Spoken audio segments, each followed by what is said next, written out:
we pick up a controller, it's often to escape. We can step into the shoes of a gang lord like in Saints Row. We could throw ourselves into a deadly tournament like Mortal Kombat. And in the early 2000s, no developer had more consistent success of bringing us into virtual reality than Rockstar Games. After expanding and acquiring studios across the globe, Rockstar started to feel like the Disney of the gaming industry, scooping up talent and delivering hit after hit.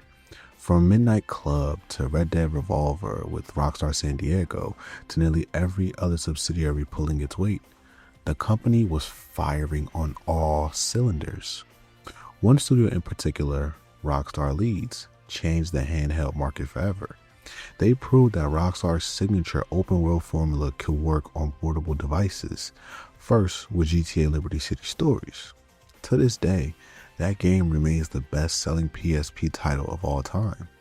Off the back of that success, Rockstar decided to go even bigger. They gave us another handheld juggernaut, one that made players feel like they were building an empire, climbing the ranks to kingpin status. And somehow, they fit all of this onto a disc that wasn't even a single gigabyte. Proof that quality doesn't always need space, it just needs vision. Welcome to episode 14 of the Rockstar Takeover. Today, we're heading back to Vice City to build an empire with Grand Theft Auto Vice City Stories.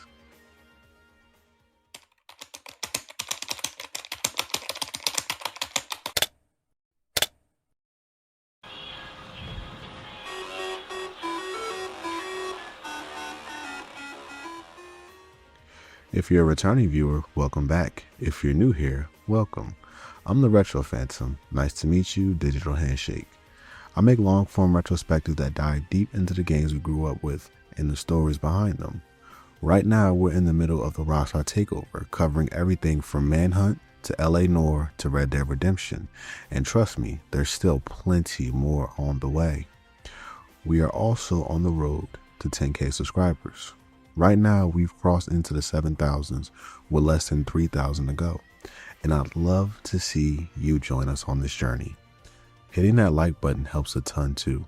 It pushes the video out to new viewers and keeps the momentum going. And if you're feeling extra generous, you can always buy me a cup of coffee. With that said, let's dive into this.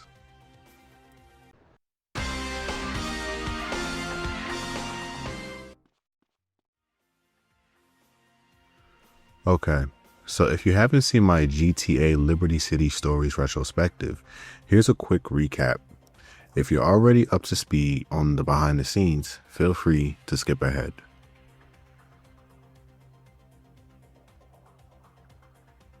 In December 2004, Sony released their very first portable console, the PlayStation Portable, also known as the PSP. Why is PlayStation Portable so important at this stage in the game? After building tremendous equity in the home console space, we began to look at the mobile market.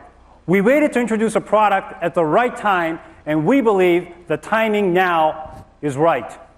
So, what is PlayStation Portable?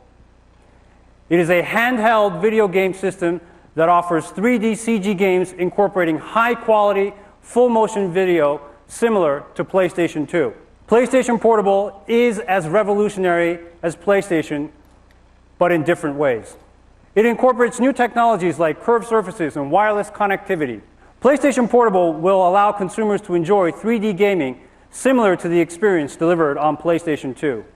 It is based on a new optical disc medium developed by Sony called Universal Media Disc, or UMD. It incorporates wireless technology that will allow for new types of consumer interaction while gaming, as well as a multitude of opportunities for downloadable entertainment content, a first in this industry. And all of this is made possible through cutting-edge technologies aimed at helping us explore the future in new ways. When the PSP dropped, Rockstar saw an opportunity. With the Grand Theft Auto series dominating on the PS2, it only made sense to bring that success to handhelds. So they launched a prequel to GTA 3 called Liberty City Stories. And the result? a massive hit. Fans were blown away by how much game Rockstar managed to squeeze onto one tiny UMD disc. Grand Theft Auto Liberty City Stories for the PlayStation 2 is kind of a weird case. The game was actually released first on the PSP back in October, so it's really kind of the first case of a game going from the PSP to the PlayStation 2. There haven't really been too many changes made, so if you've played the PSP version of the game, you're pretty much done. You don't need to go back and play this PS2 version. But if you missed out on the PSP game, you'll find a lot of that game's flavor and stuff on the PlayStation 2. Unfortunately, when you can actually compare it directly to games like Grand Theft Auto San Andreas and the other main GTA games, this game's problems stand out pretty dramatically. Of course, all that's offset by a budget price, so that helps. Liberty City Stories tells the story of a guy named Tony Cipriani. He's your typical kind of mobster, mid-level guy working for the Leones. And as you go, you defend the Leone crime family from all comers. You're basically taking on a lot of different tasks in typical Grand Theft Auto style fashion. The missions, however, were originally designed for the PSP, and they're actually a lot shorter than what you've come to expect from the more recent Grand Theft Auto games. You won't find these big, epic, multi-part missions here. It's generally, pick up a car, drive it someplace, go kill a guy, get his phone, bring it back to somewhere else. Real kind of basic stuff. The other big problem with Liberty City Stories actually has nothing to do with its roots as a PSP game, but more has to do with its roots as kind of a side story to the main GTA games. You really don't get the feeling that as much attention was paid to putting the characters into interesting situations, and the game wasn't really written with a whole lot of depth to it. So the characters aren't really likable, they aren't really that interesting, and the story just kind of goes nowhere. There are a few blown chances here and there. Eventually you kind of become a made man and go rise through the ranks in the mafia. But this is just treated with like a cutscene that just kind of fades out and fades back up with you wearing different clothes. It's not going as far as you would expect like a major event in the main character's life to go. As a port from the PSP to the PlayStation 2, Liberty City Stories on the PS2 is a really murky, kind of dark-looking game. It might have a longer draw distance than the PSP version did, but at the same time, like the character models and stuff like that really are pretty low poly. It's really not that impressive looking. The frame rate hitches up in a lot of situations as well, so it's not a very good-looking game on top of all that. The sound effects in the game are basically what you would expect from GTA. You get the typical gunfire and police helicopter noises and things like that. The game's characters all speak with real voices. You might not recognize much of the cast from other things, like they've had this kind of running trend where they're bringing in a lot of pop culture names and stuff for parts in GTA games. This one's really bare bones. In much the same way, there aren't a whole lot of licensed songs on the soundtrack either. They just kind of went for trying to make songs that sound like 1998 as opposed to actually going out and getting all the really bad boy band stuff that was around in that time, which would have been really good driving around and running over cops music.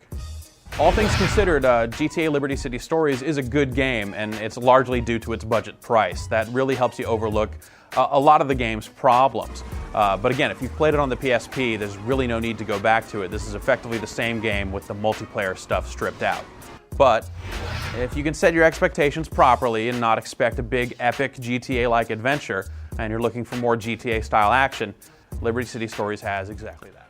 The success didn't stop there. To reach an even bigger audience, Liberty City Stories was later ported to the PS2, where it actually outsold several major titles on the system, cementing its status as a Rockstar classic. On May 10, 2006, Rockstar officially announced Vice City Stories. Sam Houser, the founder of Rockstar Games and executive producer, had this to say: "The success of Liberty City Stories on the PSP system was nothing short of spectacular. The incredible PSP system technology allowed us to do things we never thought possible on a handheld system, and we're excited to once again give our audience a fresh experience in one of their favorite locals in the Grand Theft Auto series, Vice City. With Grand Theft Auto Vice City Stories, we look to once again smash expectations of portable gaming, bring in all new story and exciting new gameplay elements to this classic setting." Now, keep in mind, the timing here is wild. It had been less than a year since Liberty City Stories, so fans were shocked that Rockstar had already another GTA ready to go. To seal the deal, Rockstar dropped a trailer that instantly got the community buzzing. Oh, here he is, tough boy, big man. It's nice to meet you. I've heard a lot about you. Ah, Vic! Alas, someone who isn't the missing link. I'm gonna give you a shotgun suppository. Will you shut up, you stupid gorilla? This is rock and roll, so not flipping flower arranging. What's poppin'? Isn't that what you guys say? What's poppin'? This is Lance Vance Date. It's 1984, darling. Everybody's on cocaine. You want a bump, man? No. What I do? You grown any cojones yet, lady boy? There's gonna be a party, so I brought fireworks. Whoa! Hey. You know what? Let's do it. All right, ladies and gentlemen, let's pop. Grand Theft Auto, Vice City Stories. This product is not yet ready. And just a few months later, Grand Theft Auto Vice City Stories officially released on October 31st, 2006 for PSP devices. Before we talk about big words, you are a voice in one of my favorite video games of all time. Oh, seriously? Yeah, Grand Theft Auto, Vice City Stories. A game that I have yet to beat. You haven't beaten it. No, I know how it ends because I did it, but I cannot get there. What's sort of the experience like working with the Rockstar guys? It was cool. I mean, first of all, Rockstar, one of the secrets that people don't tell you about Rockstar is they have like all these really hot girls working there. And I'm like, this is definitely like a video game nerds paradise. Well, I gotta ask because it's sort of a big topic right now, and Grand Theft Auto is a game that gets brought up in this kind of stuff. And as a gamer, I find it nuts. But people say games are, lead to violence. I feel like it's crazy. What do you think? Well, I don't know if it leads to violence, but it definitely desensitizes you to violence. I think to a certain extent. I mean, growing up in the '90s in New York, there's I've witnessed to a lot of violence, and it's not until now in my adult life that I'm realizing how desensitized to violence I am as a result of what I've witnessed. Right. So I can only imagine if you witness that and you're also playing video games with that, your tolerance level for violence, I think, is different than the average person.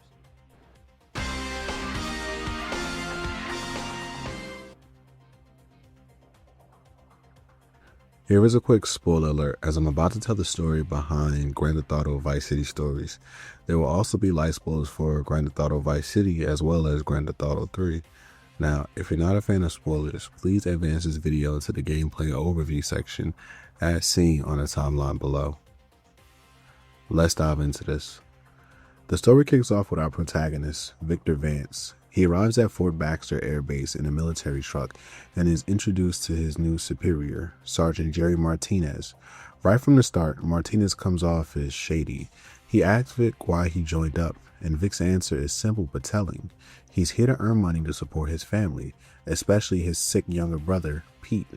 Martinez, on the other hand, pushes the idea that the real money isn't in the military at all, but in the hustling on the side. Vic isn't interested.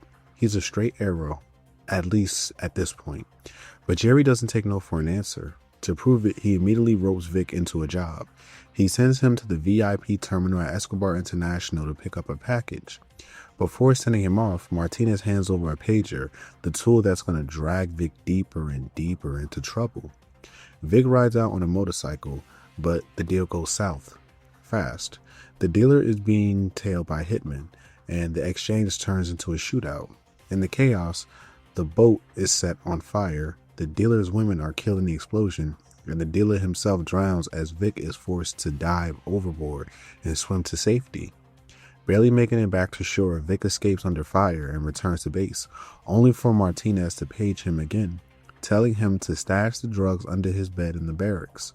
It's here where you see Vic's nervousness for the first time. He knows this isn't what he signed up for, and he knows if he's caught, his military career is over right before it even begins. Sure, no worries. Oh, look, I gotta go. The cavalry just turned up. Okay, bye. Corporal, what can I do for you? Listen, Jerry, you gotta get rid of that stuff. It's making me nervous. I'm not into drugs, and Chill the fuck out, my friend. You're really getting on my nerves. Besides, who are you gonna get in trouble with? I'm your superior officer, and you told me you needed the money. I do need the money. Uh-huh. But you don't like drugs. I don't think they're a good scene. Me neither. But you like guns, huh? They don't give you a moral problem, I mean. No. Good. Because I know a guy who can sell all the guns we can get him, which is, trust me, quite a lot. I don't know, Sergeant. This is getting heavy. You'll make a whole pile of cash for nothing. Buy that sick brother of yours a whole lot of candy. What do I have to do?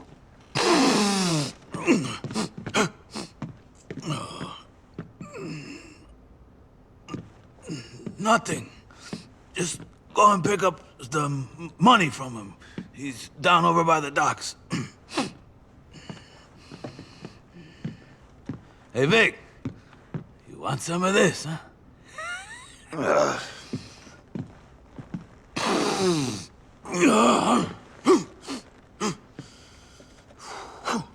Victor's next stop takes him to Phil's depot in Viceport.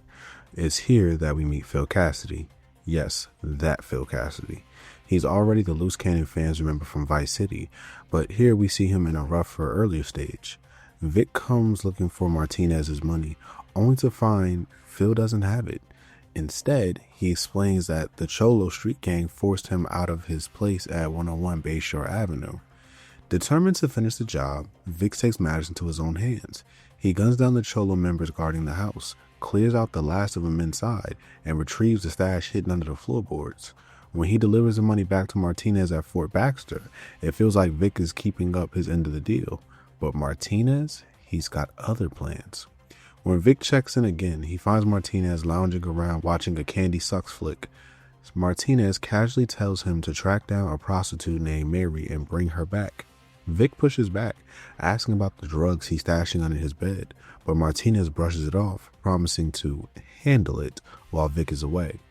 To sweeten the order, Martinez has Phil look up a red stinger, one of the game's early rewards that teases the lifestyle Martinez keeps dangling in front of him. Vic heads out, first running into a prostitute named Mona, who points him toward Mary at a party on Starfish Island. Things quickly spiral when Vic tries to take Mary home. Two partygoers who had already paid for her services decide to pick a fight. Vic puts them down and hauls Mary back to the base. But when he arrives, it isn't Martinez waiting for him. It's Sergeant Pepper. The hammer drops. Vic is caught and dishonorably discharged on the spot. This is a turning point. In the span of just a few missions, Vic Vance goes from a soldier trying to earn honest money for his family to being chewed up and spit out by a corrupt system. Corporal Vance, would you care to explain why there's marijuana hidden under your bed? And who the Sam Hill is this? Hey, buddy. Listen, I charge more for groups. You brought a whore onto the base? Have you no shame, boy? Are you a moron? Is that it? Drugs, whores, you're out of here, soldier. You're a disgrace! With his military career over and Martinez throwing him to the wolves, Victor has no choice but to start carving his own path. He turns to the one person he knows in Vice City, Phil Cassidy. When Vic drops by the depot, he finds Phil in his usual state, drunk, rowdy, and itching for a fight.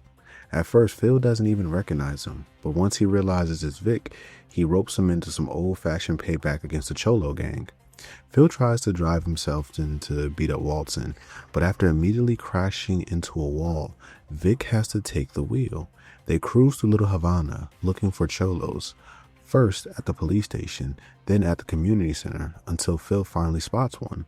The Cholo makes a break for his car, but Vic and Phil give chase. Phil leans out the window, firing shots until the car bursts into flames, taking the gang member out. It's a reckless situation, but for Vic, it's a start of proving he can handle himself on the streets. After dropping back at the depot, Vic gets a page from an unexpected source, his brother-in-law, Marty J. Williams. Marty runs a small-time loan shark operation out of a trailer park in Little Havana and is looking for good guys like Vic. Curious, Vic stops by, but instead of Marty, he meets Marty's wife, Louise, and their daughter. This encounter sets the stage for a new dynamic that will test Vic's morals, as Marty's abusive behavior and control over Louise will become a critical part in Victor's journey. Hello? Marty? Phil Cassidy sent me. Oh, hi. Marty ain't home or nothing. Oh, okay. Well, do you know when he's gonna be back? I don't know nothing. Excuse me. What do you want, boy? Nothing. Are you Marty? No. Now get gone, boy. Bitch! Bitch! Get your sorry ass out here! I thought I told you to clean this shit up! Marty, Mary Beth's been sick. Don't be using that baby as an excuse, Louise, because I'll hit her as well as you. Are you Louise? I'm a friend of Phil's. Friend of Phil's? Well, why don't you say so, boy? I'm Marty J. Williams. I was too busy watching you threaten your wife. Well, we was only playing around, boy. He didn't mean nothing by it. He only hits me when I deserve it. Oh, yeah? Well, Phil says you guys might have some work for me. I'm Vic Vance. Yeah, sure. I got a few things need taken care of right now, as a matter of fact. Drive me. And Louise, you better have this shit cleaned up before I get back. You got me? From here, Vic gets drawn into Marty J. Williams' protection racket. He shakes down businesses, repossesses cars, takes out cholo vans, and even seizes a brothel in Marty's name.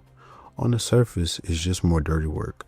But during these jobs, Vic begins to develop a soft spot for Marty's wife, Louise. Unlike her abusive husband, Louise shows kindness and resilience, and Vic essentially witnesses her walk out on Marty altogether to move in with her sister, Mary Jo Cassidy. This moment plants the seed for one of the more personal threads in Vic's story. When Vic goes back to Phil Cassidy for more work, things take a darker turn. He finds Phil in the middle of a deal with Jerry Martinez. By this point, Phil already doesn't trust Martinez, but Jerry tries to pull him back with the promise of easy money. Pointing him toward the warehouse in Little Haiti, Phil takes the bait, hoping to score work.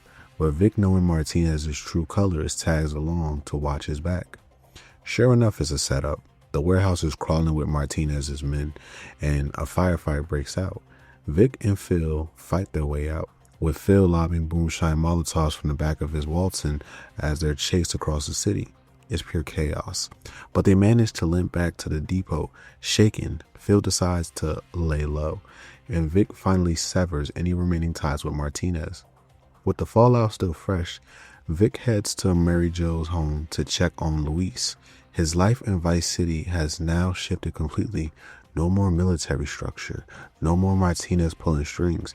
It's about personal choices and the people Vic decides to protect. Hey, Louise. Hey, Vic. How are you? Getting better. Well, all right. Hey there. You deserve good things, honey. Maybe. Better than this shit. Hey, come on. What's wrong? Nothing. Everything. It's bullshit. I mean, I'm a fucking mess. Didn't finish high school. Got a kid by a goddamn prick. Living on my sister's couch. No hope. Come on, you're just going through a bad time right now. Things will improve. You'll see. Show me a way out. Just show me a fucking way out. I don't know. Look at it this way. I've been kicked out of the military. Now I'm working with jerks, robbing people, all to pay for my brother's medical bills. While my mother freebases half the money I send anyhow. I am not the one to ask for advice. Look at us. What a pair. Pathetic, huh? Worse than pathetic. Hey, you want to go out? Maybe? Get some fresh air? Have some fun? Sure. Sounds good. Say, Phil said there was a quad bike race at the trailer park. Hey, there you go. Hey, great. Quad bikes and moonshine. Let's go. Vic's bond with Louise continues to grow. After winning a local race, he reassures her that she doesn't have to live under Marty's shadow forever, even telling her that one day she'll get custody of her daughter, Mary Beth, back. It's one of the first moments where we see Vic stepping into more than just the role of a hired gun. He's becoming a protector. Not long after, Louise asks Vic to help her collect her belongings from Marty's trailer. Together they head back to the park, but the place is crawling with Marty's men. Vic clears them out, giving Louise just enough time to grab her things and even Marty's wallet before escorting her back to Mary Jo's home. It's a temporary safety, but Marty's obsession isn't finished. When Vic checks again, Louise isn't there. Mary Jo delivers the bad news. Marty is planning to kidnap Louise and force her into working at his brothel in Little Haiti. Without hesitation, Vic rushes to the trailer park and arrives just in time to see Marty shoving Louise into the back of his car. Marty tries to run Vic down, but Vic narrowly dives out of the way. As more of Marty's goons close in, Vic takes them out and begins a desperate chase through Vice City. The pursuit ends at Marty's brothel. In the chaos, Vic kills Marty once and for all. It's a shocking moment, not because Marty didn't deserve it, but because of what it means for Vic. Louise, terrified, points out exactly that. She's grateful for being freed, but she's also shaken by Vic's capacity for violence. I can't believe you killed him. How am I gonna look after my baby now? You what? Marty was an asshole. He treated you worse than shit. I'm sorry. Hey, look. Marty's kin are gonna be coming for you now. We better get you someplace safe. With Marty out the picture, the Trailer Park Mafia are left in shambles. Louise, seeing an opportunity, encourages Vic to take over what's left of Marty's rackets. For the first time in the story, Vic isn't just cleaning up someone else's mess. He's stepping into a position of real power. Together, Vic and Louise start recruiting muscle. They head to Sunshine Autos to pick up a pair of henchmen before storming Marty's old loan sharking business. After wiping out the last of the Trailer Park Mafia, Louise rallies even more support, and Victor systematically takes control of Marty's operations. By the end of it, every business that once had Marty's name on it now belongs to Victor. And right as Vic begins to establish himself, his past comes calling. His pager buzzes. It's his brother, Lance Vance, fresh off the plane and ready to dive headfirst into trouble.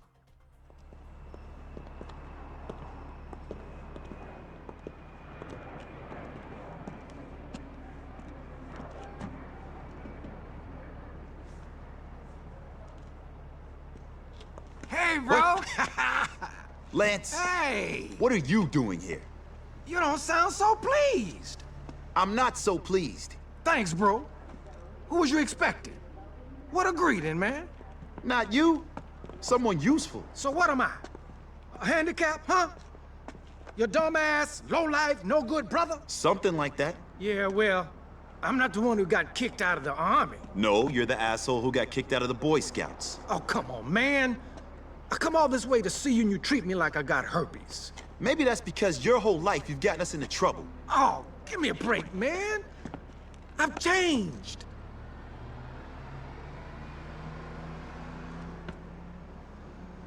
Okay, I'll give you a chance. One chance. Oh, yeah. Hey, come here, man. You won't regret it, baby. I love you, man. And love can change the world. But Vic. What? I have got herpes. Get off me, man. Just get in the damn car. I'm just kidding. After a chaotic shootout with the Cholos, Vix drops Lance off at his hotel. It's a quick reminder that wherever Lance goes, trouble follows. But for the moment, Vic's attention shifts back to his growing empire. When he stops by Mary Jo's apartment, Vic learns that Marty J. Williams' cousin has torched the brothel they'd taken over in Little Haiti. Refusing to let Marty's family undo his progress, Vic teams up with Louise. They commandeer a fire truck, race to the scene, and put out the flames. Just when the smoke clears, Marty's cousin appears. Trying to flee, Louise spots him, and Vic makes sure he doesn't get away, gunning him down and putting another nail in the coffin of the Trailer Park Mafia. But even with Marty gone, Louise struggles only deepen. When Vic visits her again, she breaks down. Social services are threatening to take Mary Beth away unless she gives in to their demands. In desperation, she's even hired thugs to take out the welfare officer. Vic intervenes, eliminating the thugs, then intimidating the welfare man into backing off, sparing Louise from losing her child. It's another moment where Vic's actions blur the line between protector and criminal. Just as Vic starts to get a grip on his empire and his personal life, a new player enters the mix. His pager buzzes. It's Umberto Rubina, the fiery Cuban gang leader from Vice City. Umberto wants to meet Vic and rides out to Little Havana, about to entangle himself in yet another piece of Vice City's criminal underworld. Hey, you Umberto? Did somebody order a stripper? Excuse me? Because I like my bitches a bit less balding. What? Are you a comedian, friend? No, no. I'm a man, just like you. Uh-huh. Umberto Rubina. You must be Vance. Yeah, that's right. So you heard about Marty? Yeah, I heard about that dumb punk. Came to an unfortunate end, huh? Bitch fight. I like that, huh? Two bitches going at it hot and sweaty. Bang, bang, bang. Yeah, whatever you're into, man. Hey, I'm into men. Men proving themselves. Oh, yeah. Sounds fun. Look, you worked for Marty for years. So in between men, can I rely on you? Sure, puppy. If you can prove to me you got some balls. When Vic links up with Umberto Rubina, things immediately take a strange turn. His very first job has Vic chasing down a package across from the healthcare center in downtown. The package? A penis-shaped drug stash with the words, "The Anaconda." After a chaotic pursuit through the streets, Vic manages to grab the bizarre package and bring it back safely to Umberto. From there, Vic officially starts running with the Cubans, taking the fight directly to the Cholos. He guns down Cholos thugs, escorts Umberto's father Alberto through the town, and quickly realizes Alberto's health is less than ideal. With his weak heart, every bump and attack during the ride becomes a risk, but Vic manages to deliver him safely to the cafe, even as the Cholos try to strike. That failed attack only fuels Umberto's rage.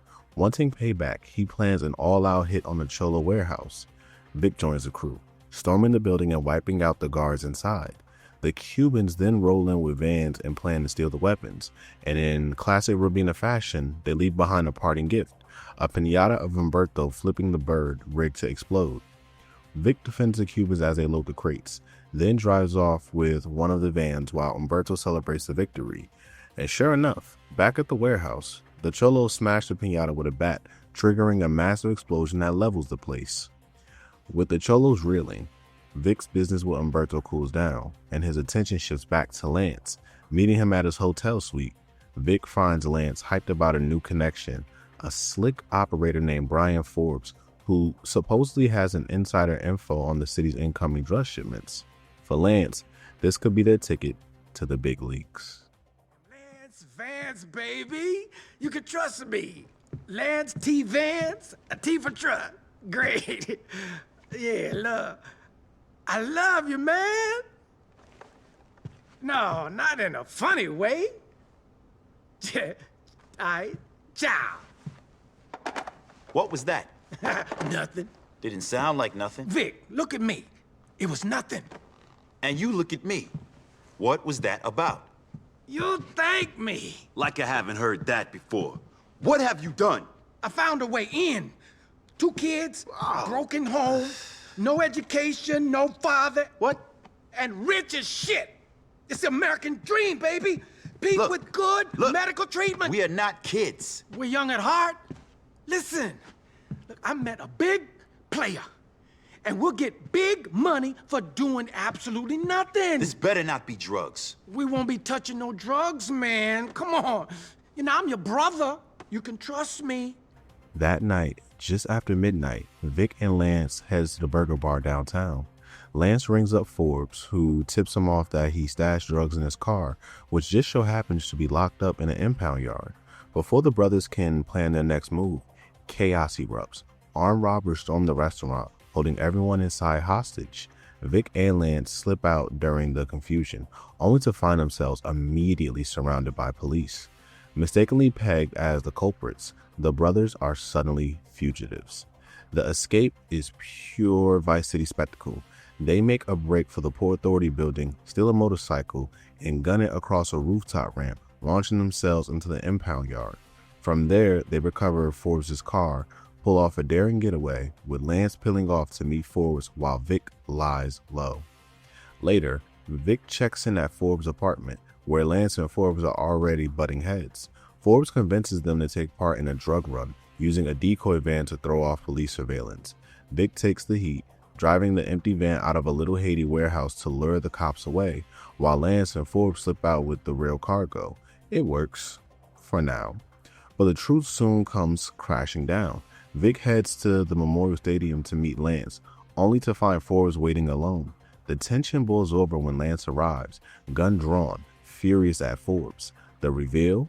Brian Forbes isn't a player in the Vice City underworld. He's an undercover cop.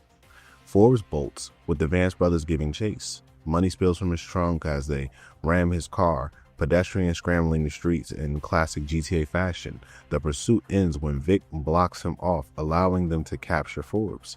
Dragged back to Little Haiti, Forbes is tied up and beaten for information. It's a grim scene, underscoring how far the brothers have already fallen. Victor wanted to build something stable for his family, for himself, but working with Lance, all roads keep leading to betrayal and bloodshed. I don't know about this, Lance. It's either this or kill him. What do you think, Forbes? I definitely prefer it this way. We'll let him sweat for a while. We'll be back. You sit tight, buddy. Strapped to a chair and bloody, Brian Forbes is finally cornered. Lance and Vic press him for details about incoming shipments. Forbes feeds them a lead on a downtown dealer who only meets one-on-one with no bodyguards. Lance volunteers to handle the meeting while Vic takes up position on a nearby rooftop with binoculars, watching over his brother. Almost immediately, it goes south. The dealer double-crosses Lance, kidnapping him and hauling him into a massive freighter docked in Viceport. Vic rushes to the docks, fights through his sharks guarding the ship, and storms the freighter in a rescue mission. He cuts Lance loose, but the two quickly realize Forbes' intel was bogus. Another setup. To make the most of it, Vic raids the stash himself, collecting packages of cocaine before slipping back to shore. Still unwilling to let Forbes off the hook, the brothers return to the house where they've been keeping him tied up. Forbes, trying to buy more time, tells him about a contact at the White Stallions bar. Vic and Lance head there, but walk straight into an ambush. The White Stallions, a gang of racist bikers, surround them, turning the bar into a bloodbath. Vic and Lance wipe out the attackers and rush back to confront Forbes. But it's too late. Forbes has managed to slip his restraints and flees the scene on a moped of all things. The brothers give chase through Vice City streets until Vic finally ends it, killing Forbes once and for all. With all the mess handled, Vic dropped Lance back at his hotel. I know there was something to this big shipment he was talking about, and I'm gonna find out. Later, man. Later, Lance shares an even bigger score, a cocaine shipment about to hit Vice City. At first, Vic isn't interested, until he learns the drugs belong to none other than Jerry Martinez. With a chance to strike at his old enemy, Vic is in. Together they hit the docks in Little Haiti, taking down Martinez's men and hijacking two barrack OLs loaded with cocaine. The escape turns into an all-out war. As they drive across the bridge to Washington Beach, Martinez himself swoops in with an attack helicopter, launching missiles at the trucks. Somehow, Vic and Lance power through, reaching the other side, where a wall of Vice City Police Department sirens forces Martinez to back off. The brothers roll the stolen trucks into their new safe house, richer and more powerful, and finally feeling like the real players in Vice City. Rich at last! Rich at last! Thank God Almighty, we are rich at last! We haven't sold this shit yet. We better. I just bought us both fancy apartments. We're mortgaged to the hilt. We're supposed to be getting out of this shit. We are! But I gotta do it in style. I got a reputation to uphold. At Lance's beach apartment, things start to unravel. Lance rolls in flaunting a new suit, but Vic has no patience for the act. He caused Martinez to gloat about stealing a cocaine shipment, only for Martinez to drop a bombshell. The coke wasn't his. It belonged to the Mendez brothers, and now anyone connected to the deal is marked for death, including Martinez himself. Furious, Vic turns his anger on Lance, but Lance brushes it off, claiming he's already got a buyer lined up. The two drive to Northport Mall where they meet Spitz, a shady buyer. Before the deal can go down, Spitz needs someone to step in as a stuntman for his zombie flick. In true GTA fashion, Vic takes the job, mowing down waves of zombies with a shotgun, then slicing through another horde in a record store with a katana. It's ridiculous, over the top, and a perfect reminder of the series' dark humor. Once the stunt scenes are wrapped, Vic and Lance return to Lance's apartment to secure the drugs, only to find their mother has stolen the entire stash. The timing couldn't be worse. When Vic checks in again, Lance is in a panic. The Mendez brothers now know who stole their cocaine. Before the brothers can even regroup, word comes down that the Mendez cartel are attacking the Vance crime-family businesses across Vice City. Vic and Lance rush to defend their empire, cutting down wave after wave of cartel soldiers and barely holding on to their territory together. For the Vance brothers, it's no longer about quick scores or shady deals. It's survival. The Mendez cartel has entered the game, and Vice City is about to become a battlefield. Find a way to get out of this, man. Lance, what the fuck is wrong now? Nothing. Nothing at all. We're fine. Really? Because I tell you something, we don't look fine. Well, let me tell you something. We are. Well, we look like a moron who just realized we just screwed up his entire family. Well, speak for your damn self. It's just business, baby. I think I sorted out everything. I am cool, man. I am relaxed as hell. Yeah. What are you talking about? The Mendez brothers, they don't want us dead anymore. No? No. They might want to hurt us a bit, but kill us? No. Okay, so a pair of homicidal lunatics merely want to hurt me a bit, and I'm actually pleased about it. What have you gotten us into, you dumb shit? Bro, we cool. No problem. Oh, Lance. Yeah, it's the Don. What? You shitting me, right?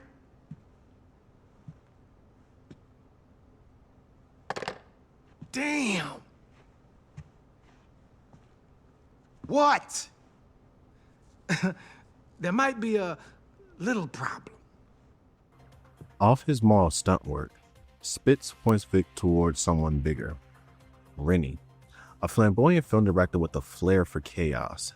At Interglobal Films, Rennie immediately puts Vic to work, strapping him into a cherry red and furious for a high-octane stunt sequence. Vic tears through Ocean Beach and Vice Point, sideswiping rival cars until they explode in cinematic fireballs, before launching off a ramp and crashing headlong into a hotel. It's ridiculous, dangerous, and pure Vice City spectacle, cementing Rennie as one of the most colorful allies Vic will meet. But show business quickly gives way to cartel business. After surviving an attack on their empire, Vic and Lance are summoned to the Mendez brothers' mansion. Armando and Diego Mendez don't buy the Vance's innocence in the cocaine theft, but rather than kill them outright, they offer a deal, prove their loyalty, and they might just live. When pressed on who stole the coke, Lance lies to his teeth, pinning it on Jerry Martinez. Armando defends proof, and the clock starts ticking. Victor does the dirty work. He tells Martinez to Washington Beach, snapping a photo of him in the Vice City Police Department car to suggest ties to law enforcement. Then, following him to the Ocean Beach in Mariana, Vic catches Martinez boarding a boat with a DEA agent and a shipment of drugs. Another photo locks the narrative into place, but Vic is spotted, sparking a frantic chase as Martinez and the agent flee by boat. To finish the job, Vic and Lance forge the evidence. Using Brian Forbes' old DEA ID and the photos, they create a file framing Martinez as an undercover cop. It's a clever move, but also a desperate one, because in Vice City, loyalty is paper thin, and even forged proof can only hold up for so long.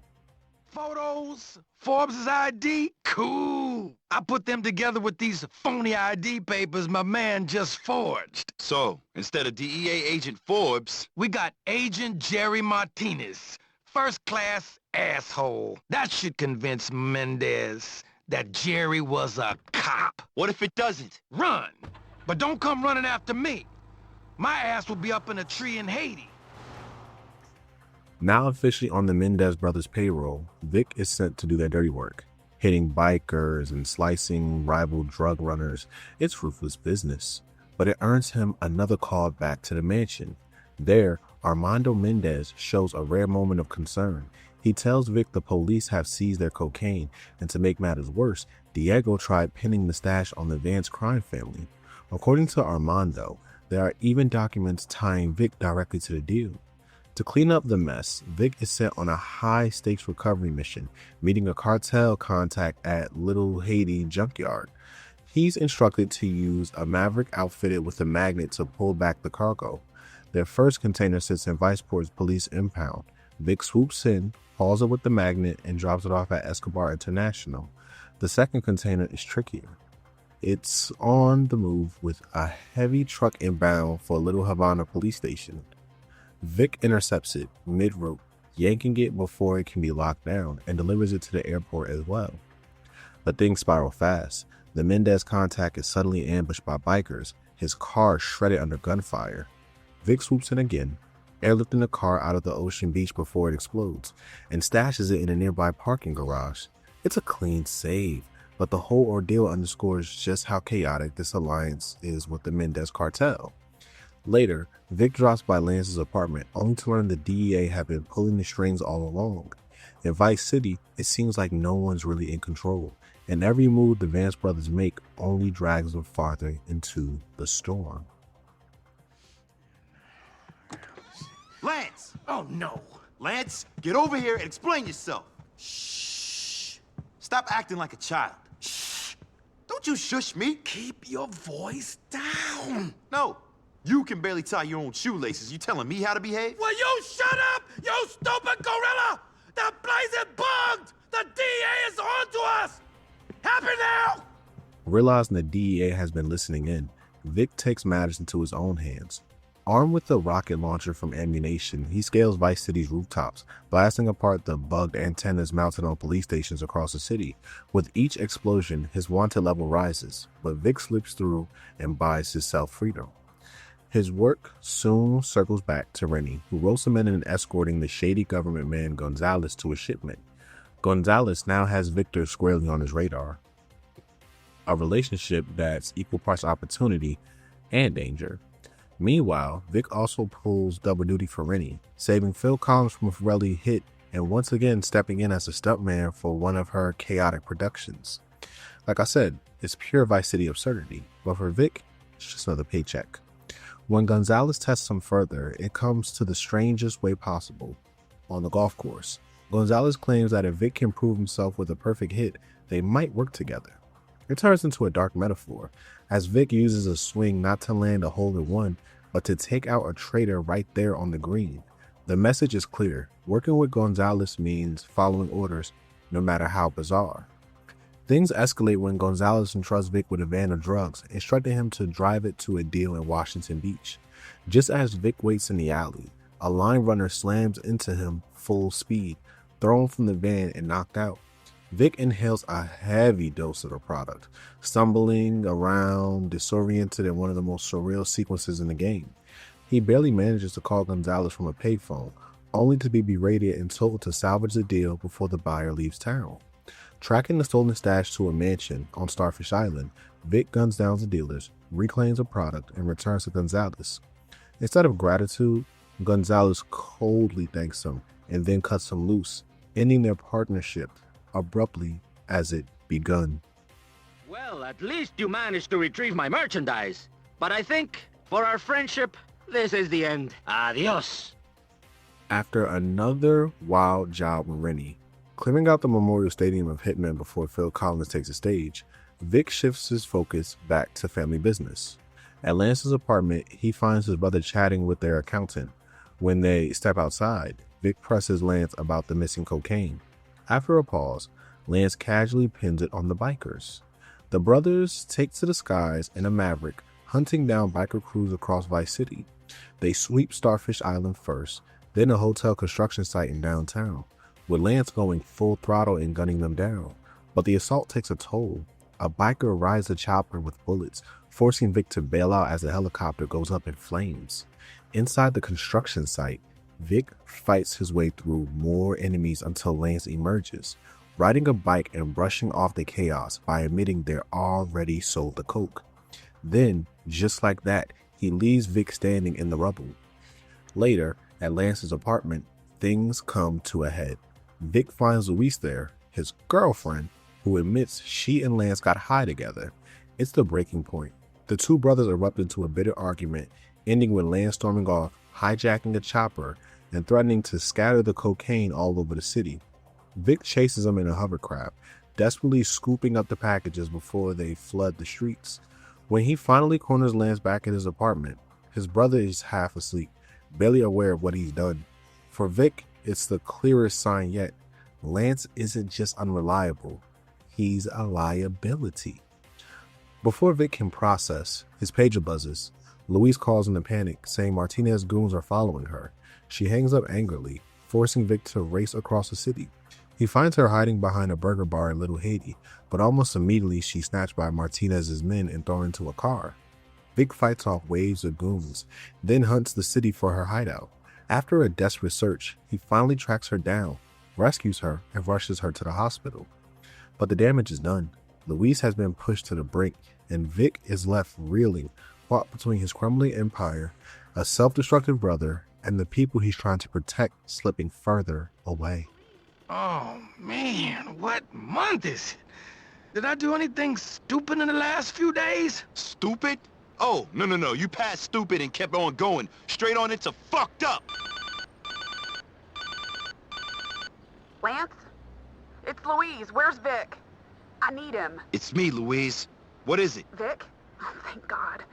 It's that Martinez. He must think we're still an item. Yeah? Well, we're not. For crying out loud, Vic, I didn't sleep with Lance. We're just friends, which is more than you've been lately. You never call. We never see each other. Is this going somewhere? I just wanted you to know that Martinez's thugs have been following me, and because I want to get back together, I'm trying to avoid being killed. And now I'm hiding out around the back of some stupid burger bar, not that you give a shit. What? Martinez sent guys after you? I don't even know why I called. I'm gonna kick their asses myself. Wait, Louise! Louise! Lance, you want to help me out? Forget it. With Rennie's connections paving the way, Victor is introduced to Ricardo Diaz, the hot-headed drug lord whose rise will shape the events of Vice City. Diaz already has his eye on Gonzalez, aware of a deal in motion, and he wants the Vance brothers to intercept it. After a quick meeting at Diaz's mansion, Vic and Lance tell one of Gonzalez's men leaving the pole position club. The goon slips into a cheetah, parks it in Vice Point, and then swaps to a jet ski. Vic follows across the water in hot pursuit, eventually tracing him to the stilt houses in Ocean Bay. There, surrounded by more of Gonzalez's men, Vic clears the docks in a bloody shootout, seizes the jetmax carrying the drugs, and delivers it straight back to Diaz. Diaz isn't done testing him. Next, he orders Vic to hijack another of Gonzalez's shipments, this time with the DEA themselves involved. The deal is simple. Trade 200 kilos of cocaine in exchange for heavy weapons. Vic escorts the van to a downtown parking garage, but the meeting explodes into chaos when Gonzalez's men ambush the crew with rooftop snipers. Vic guns them down and holds the line long enough for the DEA to arrive and complete the exchange. With the weapons secured, he drives the truck back to Diaz's mansion, gunning down Gonzalez's men in pursuit of the entire way. It's a big win for Diaz, but it comes at a cost. The feud between Diaz and Gonzalez had now escalated into open war, with Victor caught right in the middle. And soon, Gonzalez himself reaches out, offering Vic one last job that could finally decide who comes out on top. Take the guns back to your colonel, but remember, you belong to me now. Any shipments you bring to Vice City comes through me. Sí, no problem. Vic! I was just talking to my new friend Gonzalez about loyalty. How I will look after him so long as he does what he's told. And you will do as you're told, won't you? Sí. Bueno. Escort him to the airport, Vic. Show him what it means to be a friend of Ricardo Diaz, and what it is to be an enemy. After ensuring Gonzalez makes it safely to the airport, Vic and Lance head back to the Mendez mansion, hoping to finally put their business in order. Instead, Armando and Diego lay down an ultimatum. The brothers are free to live, but only if they leave Vice City and hand over all their assets. Lance and Vic refuse, and the tone shifts instantly. Mendez goons swarm the room, knocking out Vic with the bullet rifle, while Juan rushes in and drops Lance with a baseball bat. The brothers wake up, bound at the airport fuel depot, stripped of their weapons and surrounded by oil tankers. 4 Mendez enforcers move in for the kill, but their recklessness backfires. One of them sets off a tanker, igniting a massive explosion that engulfs them in flames. Vic fights his way through the chaos, shooting valves to release pressure and contain the fire long enough to drag Lance out. Together they escape as the depot goes up in a chain of fiery explosions. But there's no illusion left. The Mendez cartel has turned on them, and the brothers are officially on their own. When Vic checks in at Lance's apartment, the bad news keeps coming. Lance warns that Jerry Martinez is planning to snatch Luis the moment she's been released from the hospital. Rushing downtown, Vic picks her up as she's discharged. The two reconcile, apologizing for everything they've put each other through, and for a brief moment, it seems like Vic might actually have something good to hold on to. But the pager interrupts again. It's Lance claiming he's trapped in a burning building and begging Vic to bring in a helicopter. Luis points out an air ambulance on the hospital roof, and together they take off for the ocean beach. Sure enough, Lance is stranded atop a burning structure, surrounded by Martinez's goons who have stolen his cash. From the chopper, Lance opens fire as Vic pilots above the fleeing boats, wiping out Martinez's men in a hail of gunfire. Lance recovers his money and sails off, while Vic reluctantly turns back, taking Luis home to her sister in Little Havana. Luis, I'll call you real soon. Oh, okay. I'm kind of in the middle of a war right now. It's okay. I'll wait. Back under Ricardo Diaz's wing, things get tense. Diaz and Lance are working out a deal, but it comes with strings. Lance has borrowed money from Diaz, sinking them deeper into debt. When Vic walks in, he immediately calls his brother out. The two argue, but before it can escalate, Lance drunkenly passes out on the couch, leaving Vic fuming as he storms out of the mansion. Outside, one of Vic's lieutenants delivers some news. A box file filled with high-tech equipment is parked near the Mendez mansion. The plan? Use it to sabotage Armando Mendez directly. This leads to one of the strangest sequences in the story. Vic takes control of a robot inside the mansion, a clunky household robot used for chores. Armando casually orders the machine to bring him snacks, light his cigar, or even clean a toilet, all while Vic secretly manipulates it. As absurd as it is, Vic eventually steers the robot to Armando's stash of the bear bonds, the very foundation of his wealth, and then sets it ablaze. Armando discovers a betrayal too late. Enraged, he empties his gun to the robot, blasting it to pieces. For Vic, it's a small but satisfying victory. The Mendez brothers are still a looming threat, but now the empire has been dealt a direct blow, and Vic is one step closer to cutting them down for good. Esteban! You lousy piece of crap! You've ruined me! Do you require a light? Victor heads to Lance's Ocean Beach apartment, hoping to see Luis. Instead, he finds only his brother. The reunion is cut short when Mary Jo arrives with devastating news. Luis has been kidnapped by Armando Mendez and taken to the mansion on Prawn Island. For Vic, this is personal. The Vance brothers race out, only to be ambushed on the street by Mendez cartel soldiers. The Infurious is blown apart with a rocket launcher, and the chase turns into a gauntlet of gunfire as the brothers battle their way to Prawn Island. Against the odds, they finally breach the mansion grounds. Lance rushes inside, leaving Vic outside to cut down wave after wave of cartel enforcers. When Vic pushes his way in, he comes face to face with Armando Mendez. With a twisted sneer, Armando taunts him, claiming both Lance and Luis are already dead, before opening fire with the flamethrower. The fight is brutal, but Vic puts Armando down once and for all. Upstairs, the victory turns hollow. Vic finds Lance unconscious, badly beaten, and Luis lying mortally wounded from Armando's gunfire. She dies in Vic's arms, leaving him shattered. For all Vic's efforts, his empire, his sacrifices, his desperate attempts to protect her, Luis becomes another casualty of Vice City's ruthless cycle of violence. Luis! Hey, Vic. You came for me. No one ever really did much for me before. That's sweet of you. Hey, come on. Let's get you to a hospital. I don't think there's much point in that. Come on, Louise. We could have had something special. Yeah. We did have something special. Make sure Mary Jo takes care of my baby. Oh, Louise.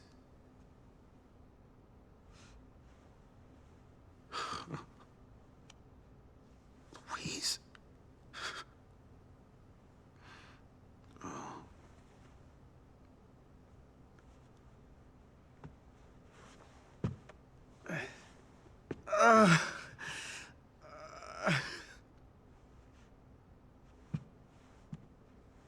Hey, Vic, I know you cared about her, man. But she wasn't right for you. Vic. Hey, Vic.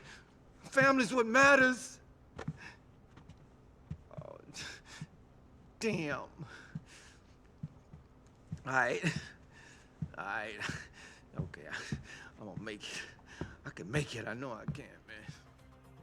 After losing Luis, Victor has only one thing left on his mind: revenge. Back working with Ricardo Diaz, he learns that Diego Mendez is holed up inside the Mendez compound in downtown, a fortress too dangerous to hit head on. The solution?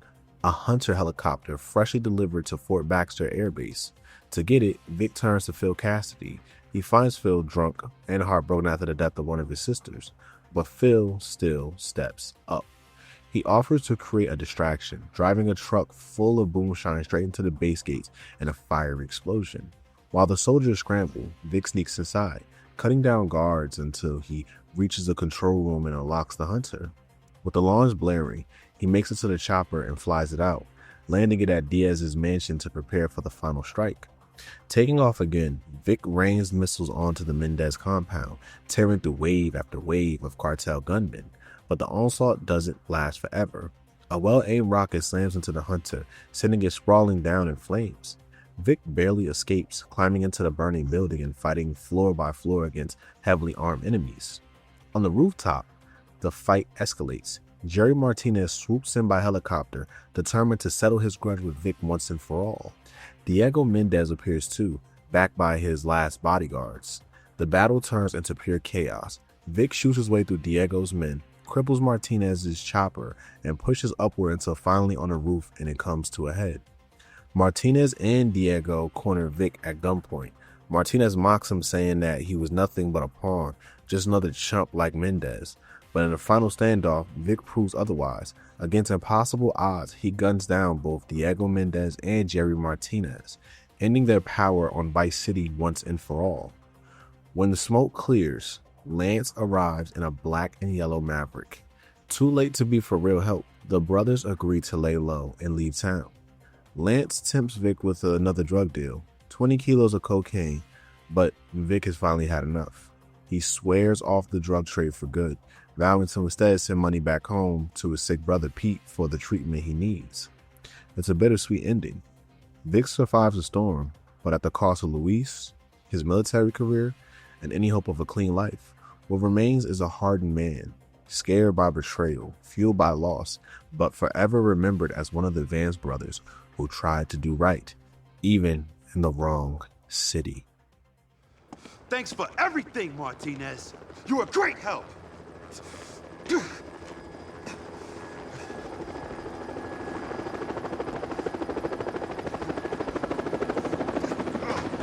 Okay, brother, let's waste these punks! Lance, it's done! Playtime is over, bitches!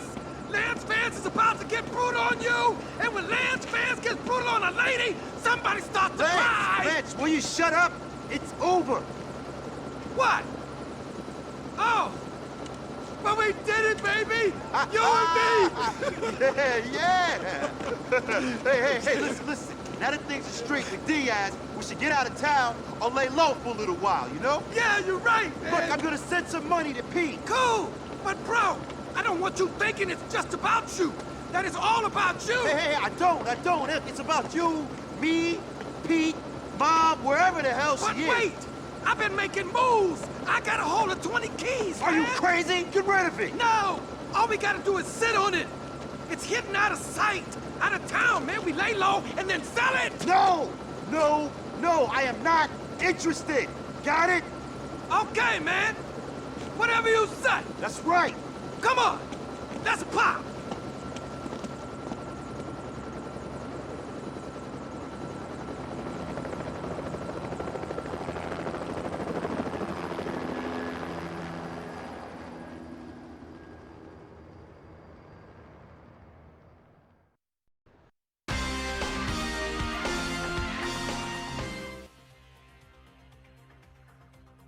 At its core, Vice City Stories is about a man trying to do right in a world that only rewards doing wrong. Victor Vance begins his story with noble intentions. He joins the army, not to chase power, but to provide for his family and care for his sick brother, Pete. He doesn't want the chaos of the streets, and in fact, he tries to resist Martinez's corruption at first, but every decision he makes, even the ones meant to protect his family, pulls him deeper into Vice City's underworld.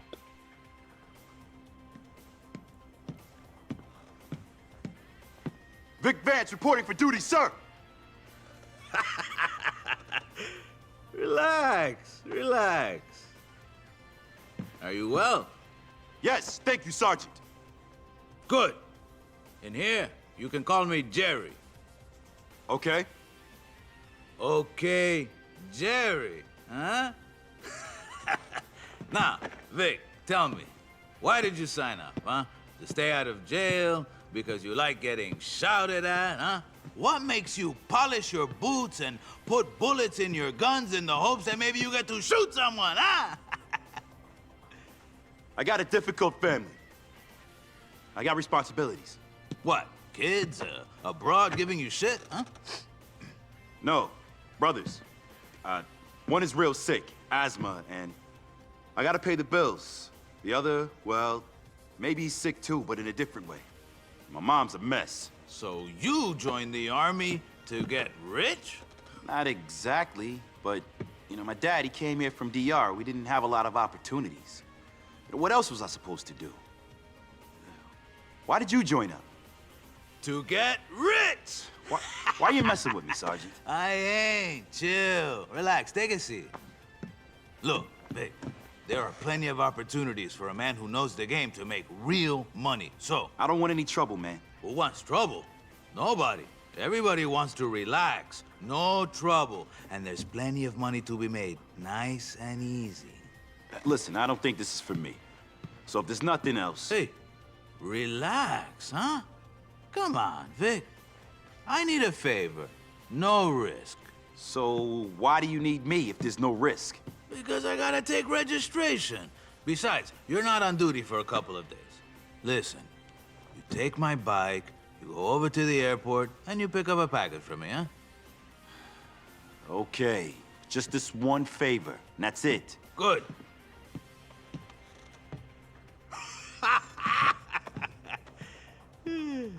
This is where the tragedy of Vic's character comes through. Unlike Tommy Vercetti or CJ, Victor is never set out to become a kingpin. He gets dragged into empire building out of necessity, not ambition. And yet once he's in, he can't escape it. The game almost mocks his good intentions. Every time he tries to stay clean, something forces his hand, whether it's Martinez's manipulation, Lance's recklessness, or the Mendez cartel pressure. By the end, Vic has become the very thing he never wanted to be. Another name in the cycle of crime, violence, and betrayal.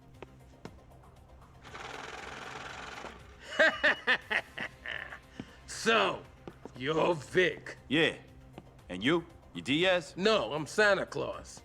I heard a lot about you. Mr. Big, buddies with the Mendez. I don't think we're exactly friends. Whatever you say. I heard you wasn't exactly a load of laughs, amigo. But crack a fucking smile. Life is amazing. Look at me. I got porn, I got drugs, I got money. I'm happy. That's cool. Well, I want out. I don't want to sell drugs, but I ain't got a choice right now. Jeez, Quentin. You didn't say your brother was such a bore. Hey, Vic. Quentin? Hey, good to see you, man. You know, Rennie sent me. Me and Ricardo been hanging out. How was she? Yeah, good. Oh, she knows a lot of tricks for such a young girl, huh? Lance, you're pathetic. What? Yeah, Quentin. Only took you 3 minutes. Have a cigar. Have a rail. Hey, don't mind if I do. So, you boys gonna help me out? Sure, baby. We're gonna make you a star. Shut up, you fool. All right, what do you need? Gonzalez thinks he can move product without paying me. He must be on something. He's hitting some shit offshore. Maybe you bad boys can go get it. All right, fine. Come on, moron. Louise Cassidy Williams is the emotional anchor of the story and the person who changes Vic the most. With her, we see Victor at his most vulnerable. Not the soldier, not the crime boss, but the man who wants love, family, and life outside the chaos. Louise humanizes him, reminding us that underneath the empire and the body count, Vic is still someone chasing a simple dream of doing right. And that's what makes her character death so devastating. When Armando Mendez kills her, it isn't just another casualty in a violent world. It's the last shred of hope Vic had for a better future. Her loss cements his fall, leaving him hardened, broken, and resigned to the life he swore he didn't want. When you compare this to Vice City, the contrast is striking. Tommy Vercetti embraces the chaos. He's ambitious, ruthless, and his rise to power feels almost inevitable. Vice City Stories, by comparison, flips that script. Victor doesn't crave power, and yet he ends up building an empire anyway. Where Tommy thrives in Vice City's corruption, Victor is destroyed by it. In that way, the prequel reframes the original. By the time Tommy arrives on that scene, Vice City has already chewed up and spit out a man who tries to play the game with morality.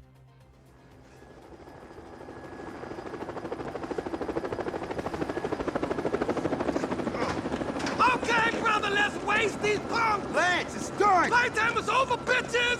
Lance Vance is about to get brutal on you, and when Lance Vance gets brutal on a lady, somebody starts to cry. Lance, will you shut up? It's over. What? Oh, but we did it, baby! You and me! Yeah.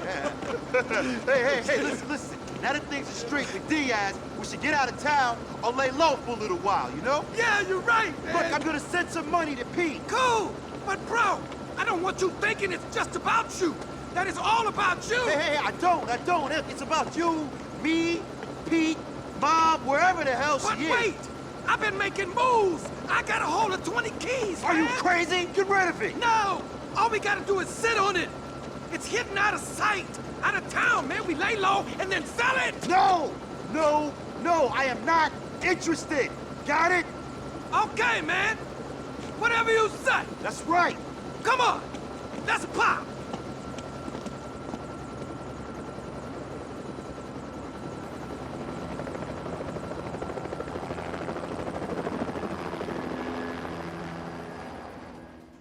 The deeper meaning of Vice City Stories is that sometimes morality has no place in Vice City. Victor's tragedy is that he tried to play the game with good intentions, but in this world that only leads to betrayal and loss.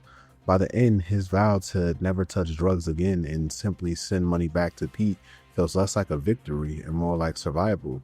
It's Rockstar reminding us that in their universe, the city itself always wins, and even the best men can be broken by it. Bandit is downtown. This place is like a fortress. But this baby, she'll tear the whole building down. Great! When I'm done, we're done. Lance and I will owe you nothing. When you're done, I'm gonna own this town. It's the American dream. And it's all because of you, Vic. You're a hero. No, I'm an asshole. I spent all my time running around, making morons rich, while my family fell apart and the woman I wanted died waiting for me to call. Woman? You need some porn? I just got in some crazy donkey porn. You'll love it. I'll be finished with it by the time you get back. I'm not coming back, Diaz. And I'm not doing this for you. I'm doing it for me. Woohoo! Whatever you say, tough guy. I'll see you around. Is the knowledge of where Victor's journey truly ends. In this game, we watch his rise from a reluctant soldier dragged into the streets to a man who builds an empire and carves out real power in Vice City. Despite the betrayals, despite Luis's death, Victor survives. By the end of Vice City Stories, he feels like one of the few GTA protagonists who might actually make it out, scarred but stronger. Lance also plays a crucial role in this contrast. If Victor represents restraint and morality, Lance is his chaotic mirror, reckless, selfish, and always chasing the next forward. Where Vic tries to hold the family together, Lance constantly jeopardizes it with his impulsiveness. And yet, despite their differences, Vic never cuts him off. That loyalty becomes part of his downfall. By tethering himself to Lance, Vic is repeatedly dragging deeper into situations he would have otherwise avoided. In many ways, the brothers embody two different approaches to Vice City's corruption. Lance thrives in it, bending rules and betraying allies whenever it suits him, while Victor resists but is crushed under the weight of trying to do good in a city that doesn't allow it. Their dynamic doesn't just drive the story of Vice City Stories, it also perfectly sets the stage for Vice City, where Lance's betrayal of Tommy Vercetti becomes inevitable. By the time Tommy arrives in town, Rockstar has already shown us through Victor that loyalty and morality are liabilities in Vice City, and Lance is living proof of that. So, we got a deal, Q? We got a deal, baby. We'll repay you everything we borrowed at 25% interest a week, or we work for you. Yeah. Salute! Cheers! That's good stuff. Or I kill you and your brother with a blunt instrument. Vic, we were just talking about you. Yeah! Yeah? About you boys repaying that money I lent you, huh? What fucking money? Hey, what's he talking Look, about? I borrowed some money for us from Ricardo, and we're gonna pay him back, okay? What the fuck have you done now? I invested back in the business. I'm sorry, Ricardo, baby, but sometimes brothers get out for mail on you, you know. I know. That's why I killed mine. Boys, relax. Just go do that thing for me and all will be good. Yeah! Wait, hold on. What is he talking about? Look, Ricardo wants us to destroy all of Armando Mendez's bearer bonds. And I know it sounds risky, but trust me, I got it going, because I've done this a million times. Let's just pop, baby. You know, let's just pop.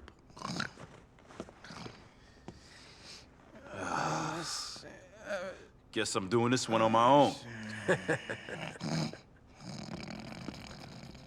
Now let's get into character analysis, starting with the main man himself, Victor Vance.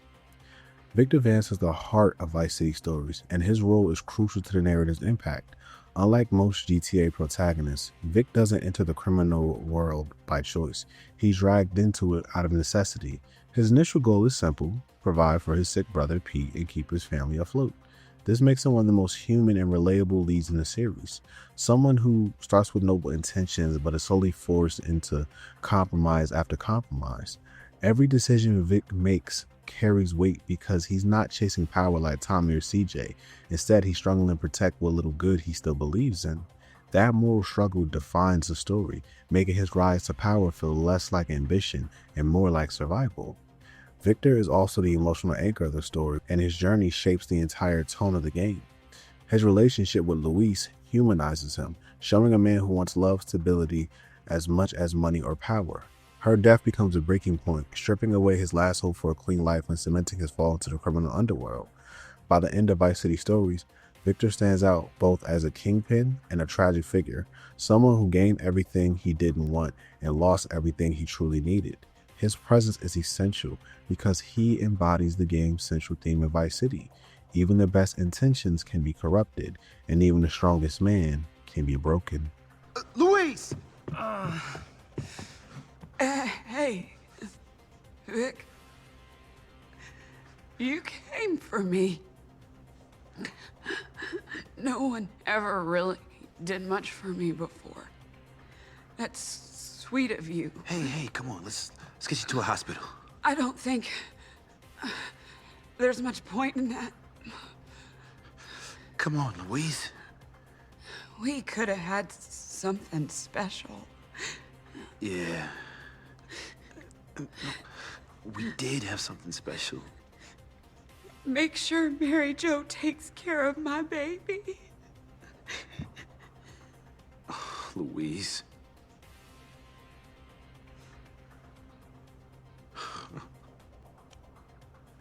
Louise.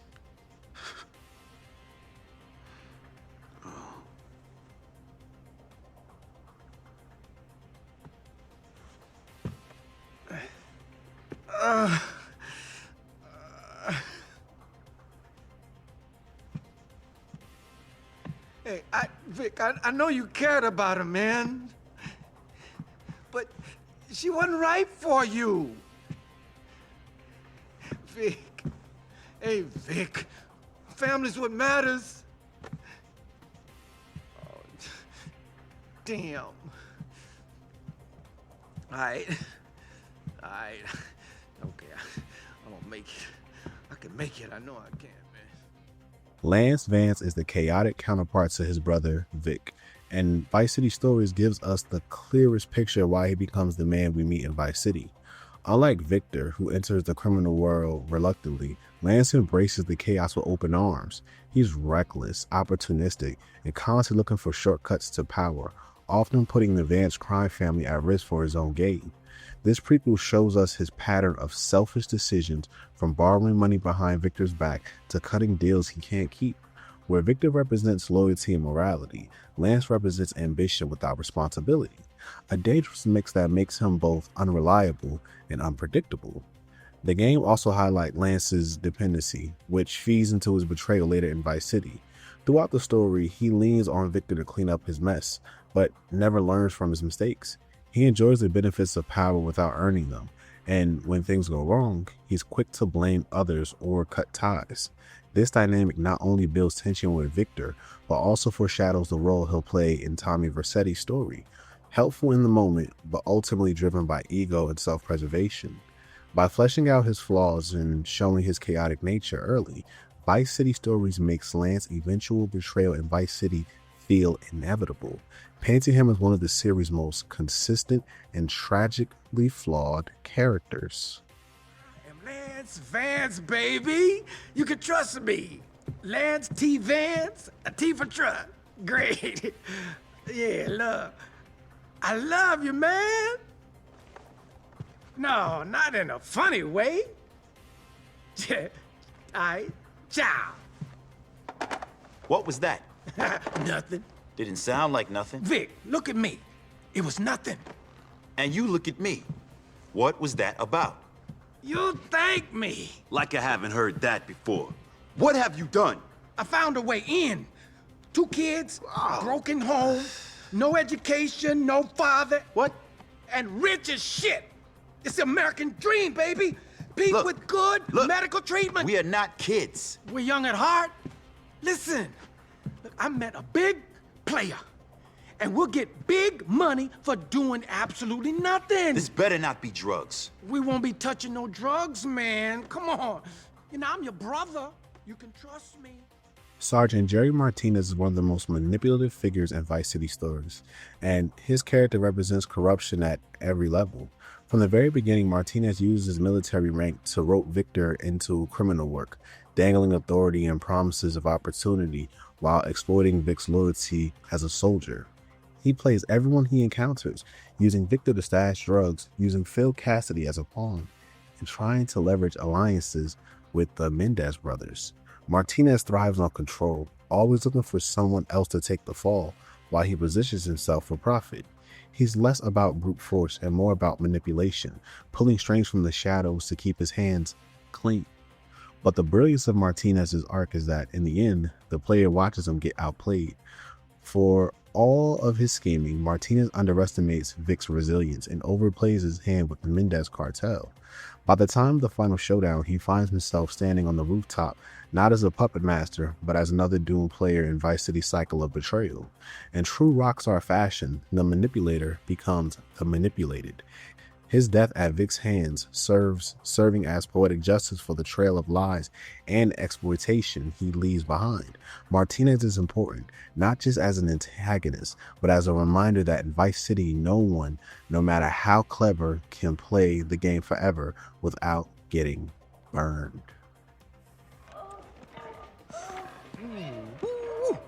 Hey, Victor Vance. Wow, did anyone ever tell you you got a really dumb name? No, no one's ever mentioned that before. Oh my, look at that. Hey, is that legal? Can animals give consent? I don't know. Listen, Jerry, can you stash that weed somewhere else? What weed? I'm sitting with you. Come on, having fun. Rock and roll. Oh, would you fucking relax, my friend? Look, I'm not some idiot that you can just... I never called you an idiot. Oh, shh. Look at that. Oh, now she got a pig and a horse.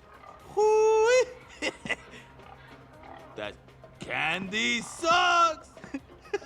That's some guy's daughter, man. Listen, Jerry. No, you listen, huh? Oh, dude, will you look at that? Man, I gotta get laid. Oh, jeez. Hey, if you weren't such a square, I'd do you, huh? I'm joking. Come on. This is the Army, not the Navy, huh? Hey, listen, man. I need a broad, huh? Oh, I need Mary, yeah. Oh, Mary, quite contrary. Oh, come on, man. I need a favor. I need you to collect your pot, dude. Sure. I'll go get that from your quarters. You go get Mary for me, okay? She's over at Vice Port. Oh, and go see Phil again. He said something about a gift for you. Huh? I don't trust you, Martinez. Hey, that is not an appropriate way to speak to a superior officer. Now get on with it, come on. The reefer is under my bed. Oh, genius. Great hiding place. What are you, 15? Hurry up. Oh, hey, and tell Mary I love her. Fucking idiot. Oh. Phil Cassidy in Vice City Stories is the earliest look we get at one of the series' most iconic side characters. Unlike his later appearances where he's portrayed as a hardened but eccentric gunrunner, here Phil is still rough around the edges, loyal, reckless, and heavily reliant on booze to get him through the day. He's quick to jump into fights with the cholos, always has dynamite or boomshine on hand, and treats chaos as a natural part of life. But beneath the wild behavior, we see the foundation of the character that players would recognize in Vice City and even GTA 3, a man who lives and breathes the gun trade and who can't separate his identity from the violence that surrounds him. This early version of Phil also highlights his complexity. He isn't just comic relief. He's a man who's already seen too much, scarred by loss and numbing himself with alcohol. In Vice City Stories, we see flashes of vulnerability, like his grief over his sister's death, which humanizes him and explains why he clings so hard to his vices. By portraying him at his younger stage, the game connects the dots between the reckless, boomshine-slinging Phil of the past and the grizzled, one-armed arms dealer of the future. In many ways, Vice City Stories sets the stage for Phil's transformation, showing how his chaotic lifestyle was always destined to spiral further, but also why he remained one of the most loyal and memorable allies in the series. Phil, what's going on? You're a mess. I'm not drunk. I'm just resting my eyes. Okay. So, what's going on? My boom shines. About to get blown sky high by a bunch of angry scumbags. Damn it. What? Yeah. Them cholos are gonna blow up my liquor. And there's so much of it at the warehouse, one match will blow it all the way to Tennessee. Tennessee, here I come. Phil, come on, let's deal with it. The thing is, Vicky boy, my daddy was an angry man. He never ever told me I was special. In fact, he used to beat me, especially when he caught me staring at my cousin or my sister. You know what he said to me? He said I'd be better off dead. And how exactly is this helping? The tragedy of it is, I'm just like him. I am a drunk. I deserve to die. It should have been me instead of Zach on Hill 491, man. I'm coming home, Daddy! Yeah, Daddy, I'm coming home! You're pathetic. Marty J. Williams perfectly represents the uglier, small-time side of Vice City's criminal world. Unlike the Mendez brothers or Jerry Martinez, Marty isn't powerful or cunning. He's a petty trailer park thug who hides behind his gang and abuses his own family. His role in the story is important because he drags Victor into the mess of the trailer park mafia, setting up both the empire building mechanic and Vic's eventual relationship with Luis. Marty is a constant reminder that corruption in Vice City doesn't just sit in boardrooms or cartels. It thrives in the dirt and desperation of the streets. What makes Marty memorable is how personal his feud with Victor becomes. He isn't just another criminal rival. He's Luis's abusive husband, and his cruelty pushes Victor deeper into his role of a protector. When Marty kidnaps Luis and tries to force her into prostitution, it pushes Victor past his breaking point and leads to Marty's death. That moment is more than just the end of a mid-game antagonist. It's a catalyst for Victor stepping into real leadership, taking over Marty's rackets and officially starting his own empire. In that sense, Marty is crucial to the story, not because of his power, but because his downfall marks the true rise of Victor Vance. So I said, what kind of name is Thorkill? Oh, here he is, tough boy, the big man. How high can you jump, boy? Boy? Oh, you're pretty tough. You inbred piece of white trash. Why don't you come down here and ask me that again, huh? I ain't scared of you. Oh, yeah? Then why is your voice cracking, boy? All right, enough. I ain't scared. You stop disturbing the goddamn neighbors with this bullshit. I'm just saying. I pay you to help me, not to argue. You hear? Loud and clear, Yeah. boss. Good. Now, we got some problems with them cholos. They've been threatening my girls. Now I want you to teach them some respect. Anyway, I told them, you bring her over to me. I don't care if she's 14. I like her boobs. Luis Cassidy Williams is the emotional core of Vice City stories, and her role is what humanizes Victor Vance more than anything else. Introduced as Marty J. Williams' abused wife, Luis immediately stands out as more than just a side character. She's a woman trapped by circumstance, trying to raise her daughter Mary Beth while escaping a toxic marriage, and her relationship with Victor gives the story its most grounded and heartfelt moments. Through Luis, we see Vic is not just a soldier or an empire builder, but he's a man who genuinely wants to protect someone and build a better life. Her importance to the story comes from how much she changes Victor. With Luis, Vic finds a sense of purpose outside the criminal world, and her presence pulls him closer to the idea of love, family, and responsibility. That's what makes her death at the hands of Armando Mendez so devastating, not only for Victor, but for the player. Luis's loss strips away Vic's last chance at a clean future, leaving him hardened and resigned to life he never wanted. She represents both hope and tragedy, embodying the theme that in Vice City, even love and good intentions can't survive the cycle of violence. Without Luis, Victor's story wouldn't have had the same weight. She's the heart he tries to hold on to, and the heartbreak that ultimately defines his fall. Hey, Louise. Hey, Vic. How are you? Getting better. Well, all right. Hey there. You deserve good things, honey. Maybe. Better than this shit. Hey, come on. What's wrong? Nothing. Everything. It's bullshit. I mean, I'm a fucking mess. Didn't finish high school. Got a kid by a goddamn prick. Living on my sister's couch. No hope.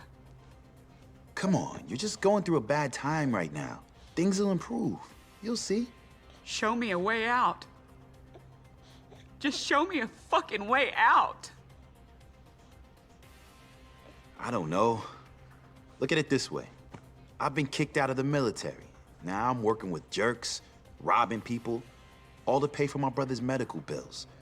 While my mother freebases half the money I send anyhow. I am not the one to ask for advice. Yeah. Look at us. What a pair. Pathetic, huh? Worse than pathetic. Hey, you want to go out? Maybe? Get some fresh air? Have some fun? Sure. Sounds good. Say, Phil said there was a quad bike race at the trailer park. Hey, there you go.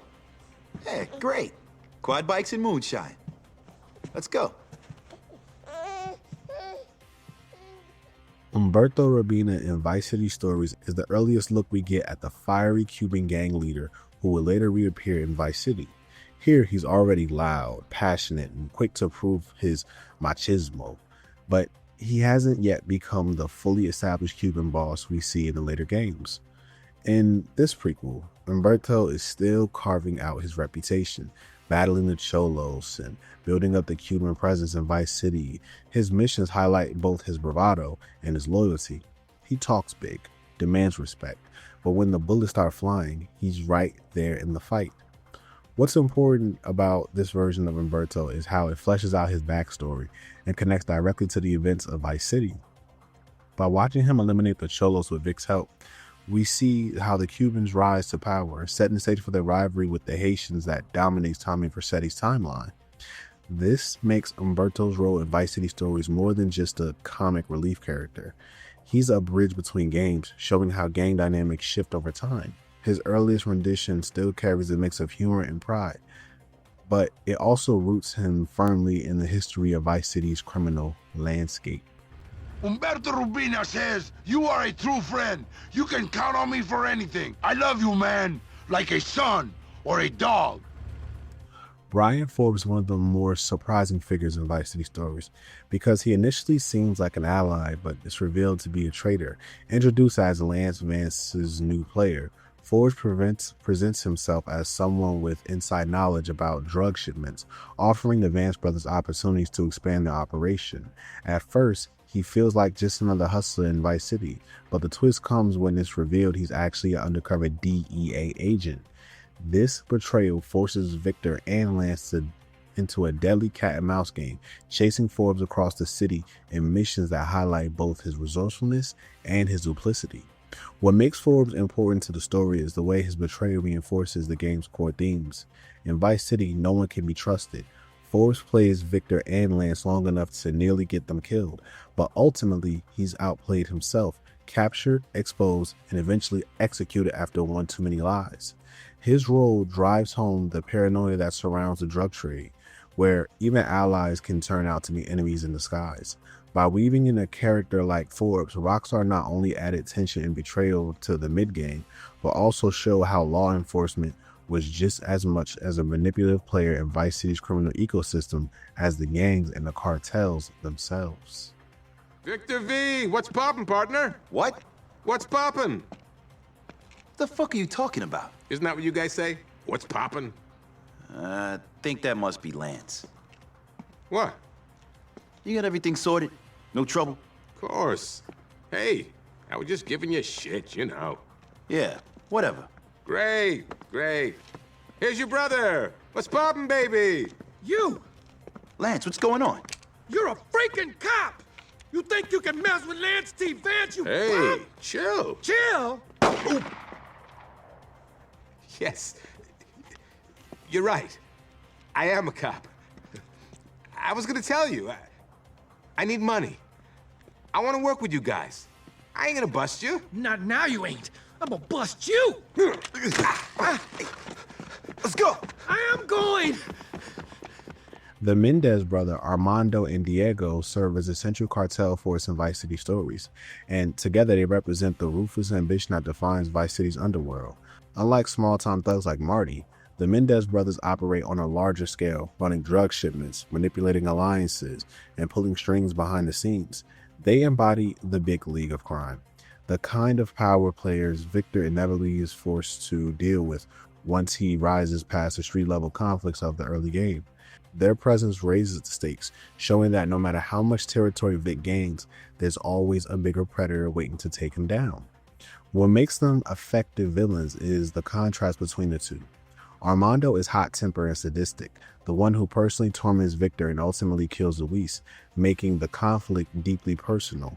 Diego, on the other hand, is a calmer and more calculating, the brother who thinks in terms of business rather than blood. Together, they form a dangerous balance, one driven by violence, the other by strategy, and it takes both elements to maintain their cartel. In the end, their downfall mirrors the theme of the game itself. No matter how much power you have in Vice City, betrayal and ambition will eventually consume you. For Vic, taking down the Mendez brothers isn't just about survival, it's about avenging Luis and proving that even the strongest cartel can burn Vice City's cycle of violence. Ah, siblings, just like me and Diego. How apt. Listen, Mendez, we don't want no crap. Hey, mother.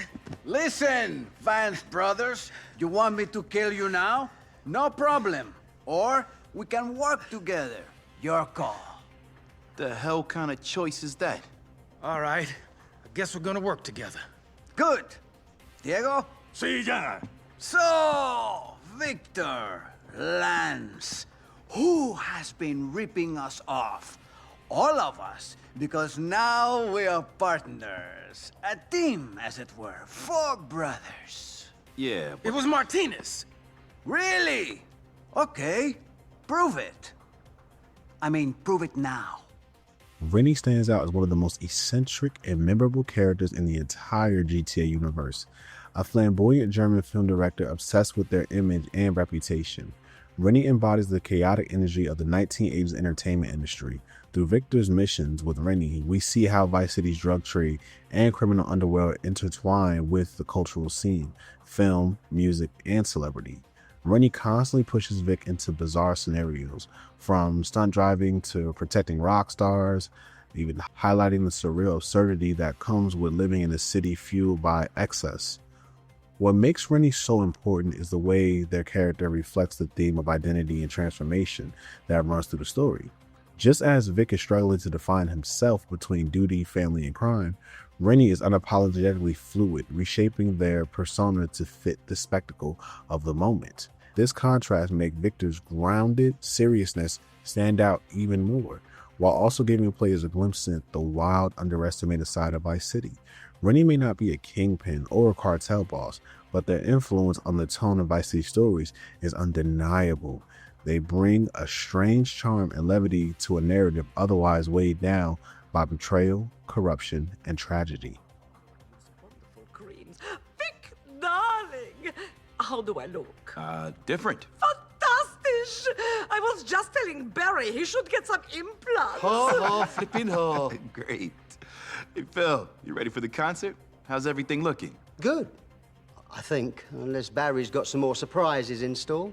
Hold on, Mucker. You are going to have to stop giving me an hard time. Well, no worries. You stop having me killed, and I'll stop complaining about it. Vic dealt with that teething trouble. This is rock and roll, son, not flipping flower arranging. Oh, do shut up. Listen, we've got work to do. Vic, we'll see you at the gig. Renee, it's been an experience. I'll make sure Barry calls you. Darlings, Phil, I love you, boss. Vic, can you drive me to the airport on your way to the gig? Sure. Come on. Gonzalez is a fascinating addition because it gives depth to a character who's a little more than a footnote in Vice City. In the original game, Gonzalez is best remembered as the squealer who betrays Diaz and gets chopped down by Tommy Vercetti. But here, we see him in his prime. wealthy, confident, and deeply involved in Vice City's drug trade. Through his missions, we learn that Gonzalez isn't just a coward. He's a key player in the city's underworld, orchestrating deals and manipulating others to maintain his status. What makes his appearance so effective is the way it reframes his downfall later on. In Vice City Stories, Gonzalez treats Victor as both an asset and a pawn, using him to handle dangerous jobs while maintaining his own luxury lifestyle. But we also catch glimpses of the arrogance and paranoia that define him in Vice City. His greed and lack of loyalty foreshadow his betrayal of Diaz and ultimately his execution at Tommy's hands. By fleshing him out over here, Rockstar turns Gonzalez from a throwaway character into a cautionary tale of how power in Vice City is fleeting and how even the richest kingpin can quickly fall once trust is broken. Well, at least you managed to retrieve my merchandise. But I think, for our friendship, this is the end. Adios. Ricardo Diaz is shown at an earlier point in his criminal career, but his personality is already larger than life. Loud, flamboyant, and unpredictable, Diaz is obsessed with status and power, yet often careless on how he goes about achieving it. In this prequel, we see him forming his connections with the Vance brothers and muscling in on Gonzalez's operations, setting up the path that will eventually make him one of the most powerful drug lords in Vice City. Even though he isn't the central villain here, Diaz's mission showcases reckless ambition and his willingness to use anyone, Vic included, to climb higher in the criminal hierarchy. What makes Diaz's role important is how it frames the world of Vice City before Tommy Vercetti arrives. By showing Diaz as a rising figure rather than the established kingpin we meet later, Vice City Stories highlights how fragile power is in the city. He's powerful, yes, but also short-sighted and impulsive, traits that will eventually lead to his downfall when Tommy turns on him. Diaz's appearance here is another example of how Rockstar used Vice City Stories to enrich the lore, giving fans a deeper look at how Vice City's criminal ecosystem evolved and why Diaz was so ripe for betrayal in the next chapter of the saga. So, you're Vic. Yeah. And you? You Diaz? No, I'm Santa Claus. I heard a lot about you. Mr. Big, buddies with the Mendez. I don't think we're exactly friends. Whatever you say. I heard you wasn't exactly a load of laughs, amigo. But crack a fucking smile. Life is amazing. Look at me. I got porn, I got drugs, I got money. I'm happy. Yeah, that's cool. Well, I want out. I don't want to sell drugs, but I ain't got a choice right now. Jeez, Quentin. You didn't say your brother was such a bore. Hey, Vic. Quentin? Hey, good to see you, man. You know, Rennie sent me. Me and Ricardo been hanging out. How was she? Yeah, good. Oh, she knows a lot of tricks for such a young girl, huh? Lance, you're pathetic. What? Yeah, Quentin. Only took you 3 minutes. Have a cigar. Have a rail. Hey, don't mind if I do. So, you boys gonna help me out? Sure, baby. We're gonna make you a star. Shut up, you fool. All right, what do you need? Gonzalez thinks he can move product without paying me. He must be on something. He's hitting some shit offshore. Maybe you bad boys can go get it. All right, fine. Come on, moron.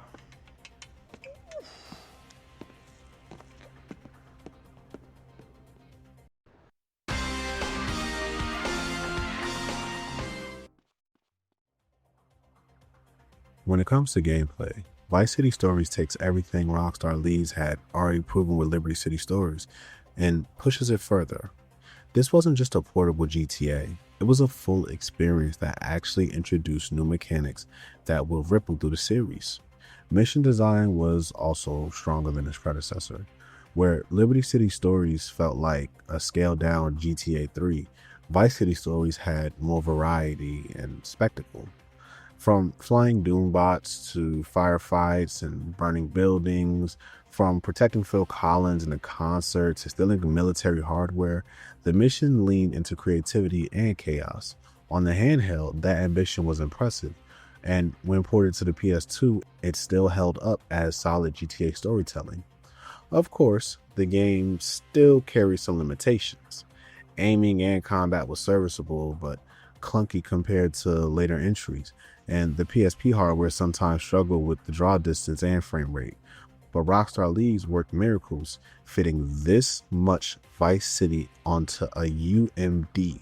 The city was fully explorable, packed with side activities like races, rampages, and vigilante missions, plus a killer soundtrack split across multiple radio stations that captured the neon-soaked 80s vibe.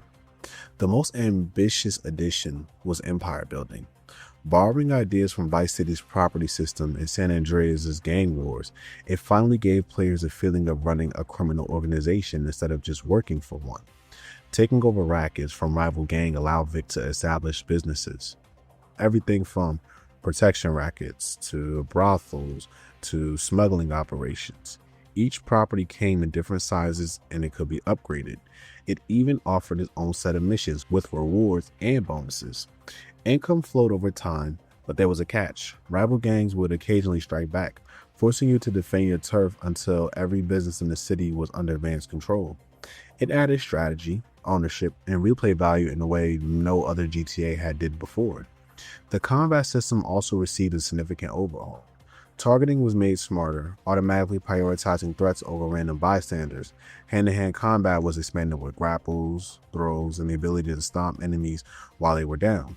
These changes gave melee encounters more weight, making them feel far less clunky than earlier entries.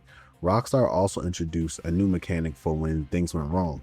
If you got wasted or busted, you can now bribe the hospital staff or policemen to lower your wanted level and keep your weapons, something fans appreciated after losing their arsenal in earlier games. Beyond the big systems, Vice City Stories packed in plenty of smaller improvements. The hidden packages returned in the form of 99 red balloons, a clever nod to Nina's 1984 Hit 99 Luft balloons, which already made its mark on Vice City's radio stations. On the technical side, Rockstar squeezed every ounce out of the PSP hardware. New animations, faster load times, longer draw distances, denser crowds, and traffic, more detailed explosions, and overall smoother performance than Liberty City Stories. Of course, not everything was perfect. The aiming and gunplay, while improved, could still feel stiff, and the Empire missions, like many GTA side systems, can grow repetitive. But the sheer scope of what Rockstar managed on a handheld was astonishing. You had a fully explorable Vice City, a killer 80s soundtrack across multiple radio stations, and missions that ranged from the gritty to the ridiculous. And for players who wanted to take the chaos online, the PSP version also came with a multiplayer mode. Up to 6 players could connect locally through Wi-Fi ad hoc, with 10 different modes that let you battle across land, air, and sea. You could pick from a wide range of character models, from the main game and throwdown and everything from car chases to boat battles. Sadly, like Liberty City Stories before it, this feature didn't carry over to the PS2 port, leaving multiplayer as a PSP exclusive experience. If Liberty City Stories proved GTA could work on handhelds, Vice City Stories proved it could evolve there. It's not just a side project, it's a crucial step in GTA's evolution, laying out groundwork for systems and mission styles that will influence the franchise for years.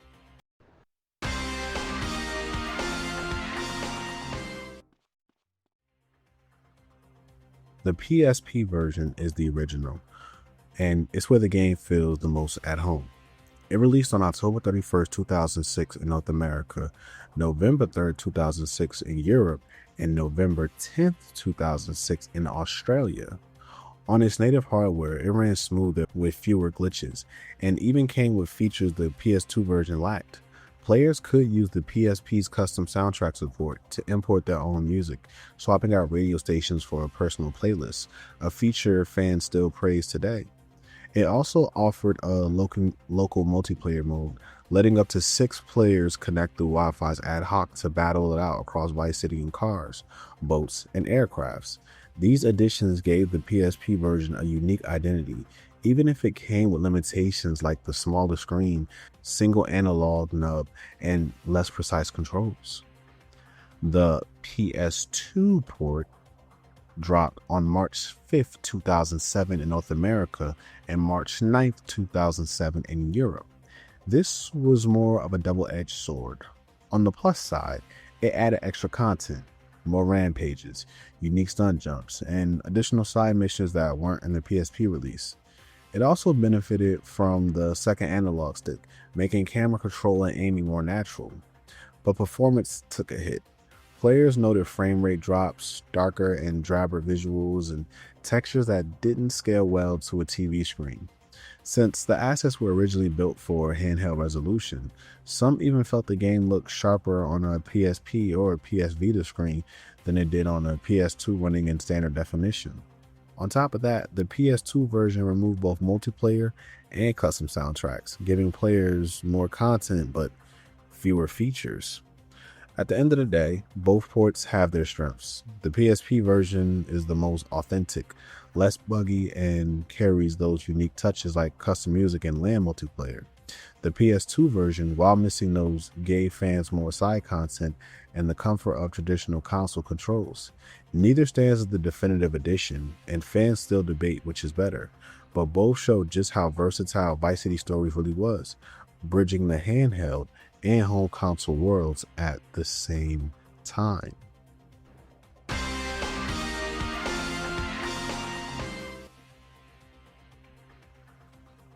Vice City Stories landed to general favorable reviews, with critics and fans alike impressed by how much Rockstar squeezed into a handheld console. On Metacritic, the PSP release scored strong across the board, praised for its ambition, style, and sheer scope. Hyper Elias Fish highlighted how the game used the slick veneer of the 1980s and wove its story seamlessly into the missions, a sign that this wasn't just a spin-off but a full GTA experience in its own right. The PSP version also found commercial success. By March 2008, Vice City Stories has sold over 4.5 million copies worldwide, according to Take-Two. In the UK, it earned a Platinum Award from the Entertainment and Leisure Software Publishers Association, marking sales of at least 300,000 units. It even walked away with a few accolades: Best Licensed Soundtrack on PSP from IGN in 2006, and Best Handheld Game at the Golden Joystick Awards in 2007. That said, the PS2 port received more mixed reception. While some praised the slight bump in lighting and the added content like more rampages and side missions, many felt it was a lazy port. The code was nearly identical to the PSP version, performance sometimes dipped, and features like multiplayer and custom soundtracks were stripped out. For many fans, the PS2 edition felt like it lost some of the originality and charm that made the PSP release special. Over time, though, Vice City Stories has secured its place in the series' legacy. Retrospectively, it's often listed among the best PSP titles ever released, standing as both a technical showcase for the handheld and a meaningful expansion of GTA's lore. It may not carry the same weight as Vice City or San Andreas, but it proved that Rockstar could deliver a true GTA experience outside the mainline consoles, and for many, it remains one of the most ambitious stories of the franchise has ever told. Among fans, Vice City Stories has always sparked a mix of admiration and frustration. On one hand, players love the return of the 80s Vice City, praising the vibrant color palette, neon-drenched streets, and one of the strongest soundtracks in the series. The introduction of empire building was often singled out as a highlight, finally giving players a sense of running their own operation instead of just being a hired gun. Swimming improved, and melee combat, smarter targeting, and the expanded roster of vehicles, from jet skis to new aircrafts, were also welcome additions that made the game feel like a genuine step forward from Liberty City Stories. But fans were equally vocal about its flaws. Many pointed out bugs, long load times, and the quirks of the PSP single analog stick, which made combat and camera control clunky. Others felt Victor's story was inconsistent, painting him as a reluctant good guy while forcing him into crime with flimsy justifications. Escort and defense missions were sometimes seen as more frustrating than fun, and the Empire system, while ambitious, could feel repetitive over time. Despite those criticisms, the fan consensus remained that Vice City Stories was an ambitious experiment that mostly delivered. For some, it's one of the best reasons to own a PSP, a bold mix of spectacle and style that captured what made GTA thrive in the 2000s. For others, it's a flawed gem and memorable, but not as the same as their GTA counterparts.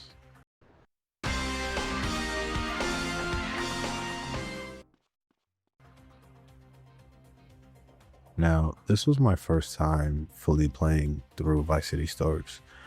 I've known about it for years and even had it on my PS3, but finally giving it a real shot front to back, I can honestly say this game has some true highs and some true lows.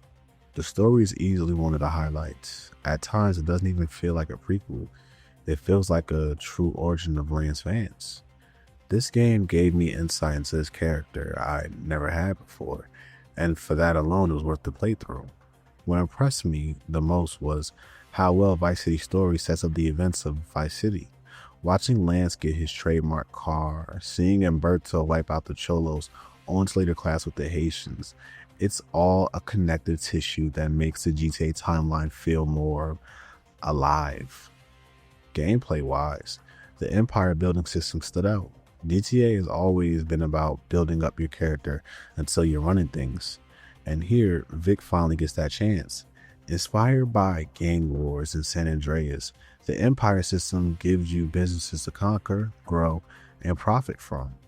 And the way payouts come through the pager instead of forcing you to physically collect them, it's a small touch, but it really works here. That said, the game definitely had its plain points.